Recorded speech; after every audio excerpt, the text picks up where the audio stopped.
I have two more things to tell you. First is that breaking India is also being done through reservations. I am totally in favor of reservations for scheduled caste and scheduled tribes. But I can't see why anybody else should get reservations. Because reservations should be given to only those sections of society who have never been ruling classes in our country. Just because they are poor doesn't mean they should get reservations. The Brahmins are poor, do they get reservations? A lot of rural Kshatriyas are poor, do they get reservations?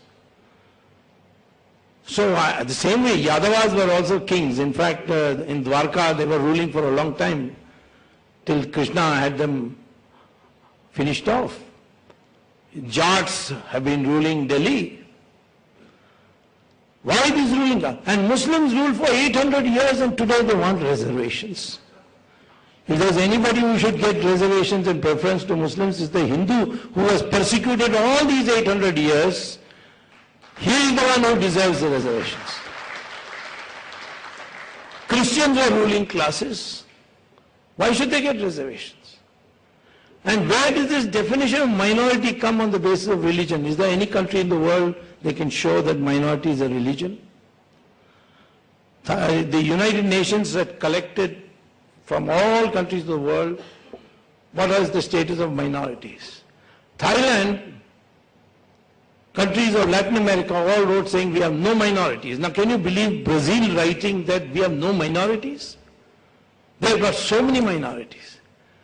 Because they say minority is only that group which is ethnically different. So Muslims are not ethnically different. They are all descended from Hindus only.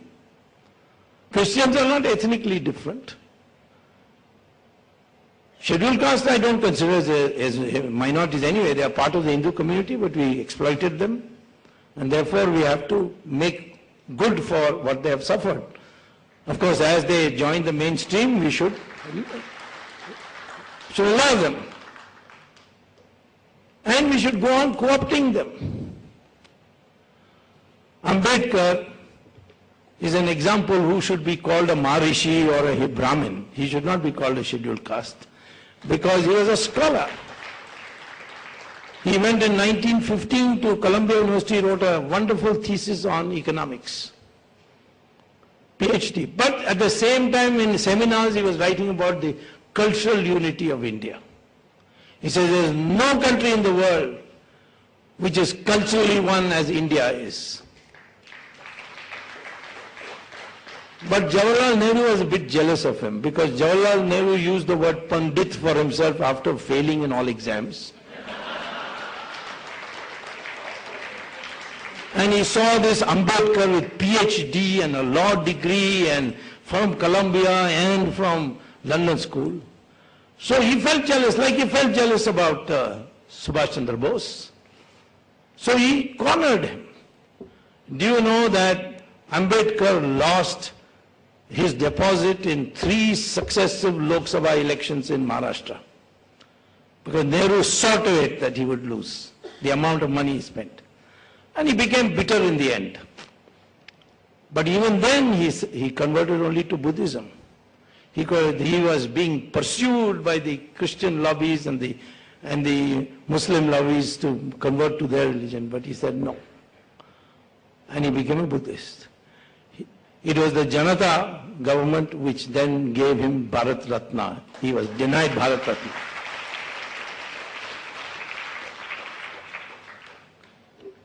So this reservation is another method of dividing India. Caste was a wrong word, as Rajiv Marotta has mentioned it several times. It's a Portuguese word from the word costos. We have Varna and Jati. Jati is connected with family and blood lineage. But Varna, which is fourfold, has nothing to do with birth. 2 Maharishis, Brigu and Bhardwaj, decided